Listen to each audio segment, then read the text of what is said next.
Welcome back to Asia Business First. Well, it's a Friday, so how about a little bit of retail therapy? You don't have to be in the industry to know that the bricks and mortar stores aren't exactly what they used to be. With online shops grabbing larger fistfuls of precious consumer money, old-fashioned retailers are forced to adjust or face going out of business. Earlier, I caught up with the Bata CEO, and he told me that it doesn't have to be one or the other.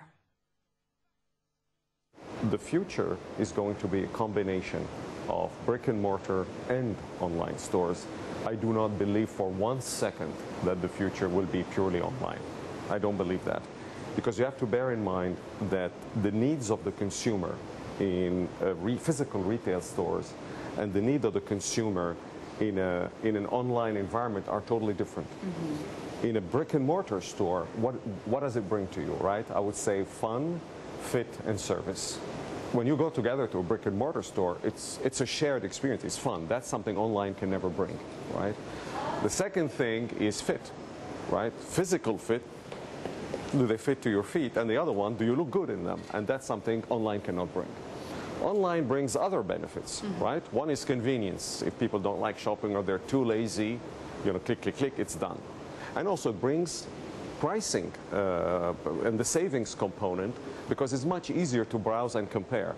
So the winners in the future are not those who are going to do a thoughtless stampede to online, are those who are going to use both channels in a discriminated way to meet the needs of the shopper where she chooses to go, and creating the right synergies across them. That's how we can create value in the end from a business standpoint.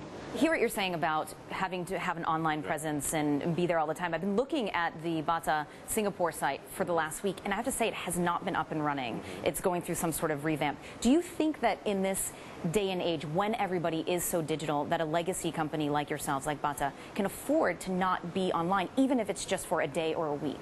No, you're absolutely right. And no, the answer, we cannot afford to be online. But what is really important is to be online the right way. The reality is that the great majority of fashion retailers online today are actually not profitable. So we've got to make sure that that equation works primarily for the consumer to meet her needs, but also works with us in terms of getting the assortment right, getting the communication right. We're not where we need to be.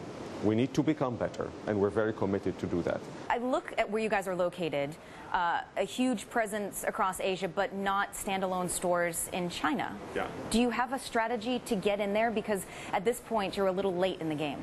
That's correct. China is a very, you don't need me to tell you that.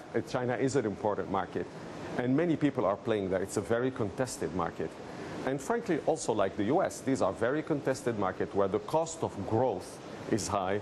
And the more conventional your entry is, the higher the cost of growth, because the barriers are a lot more obvious. So we need to find a niche of consumers, of cities, of usage occasions where we can have an offering which is unique. How close, how close are you to getting that answer? 60%. 60%. So how long before do you think you'll make this giant leap into China as your own storefront? We believe that it's going to take us about 2 to 3 years to really get the strategy right. We will do that through obviously doing our homework, which is a quantitative and intellectual exercise, but we're going to dip our toe in lots of pools. Because in retail, you know, nothing resists first contact with the shopper and with the consumer. So we're going to have to try and test different things. We are very much in a learning mode right now. When it comes to supply chains and supply chain issues, we've seen a lot of companies get caught up with suppliers that just aren't up to snuff. I saw a report from the summer where Bata was actually named in a research report by these European rights groups, saying that you guys, among other companies, were using manufacturers in Europe who were paying terrible wages. Workers were working in deplorable conditions. How difficult is it to find the right suppliers? The process is difficult, and there are different ways there are several ways to button down that equation. First is you have to have a finite number of suppliers. You know, if you have 7,000 suppliers, it becomes really difficult to get to the bottom of things. And we are in the process of rationalizing that pool.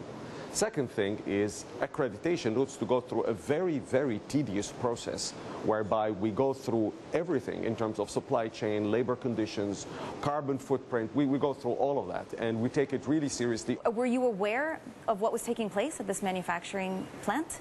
You know, you can be aware for as much as you can be aware. Sorry if that sounds a bit more clever than it's intended to do.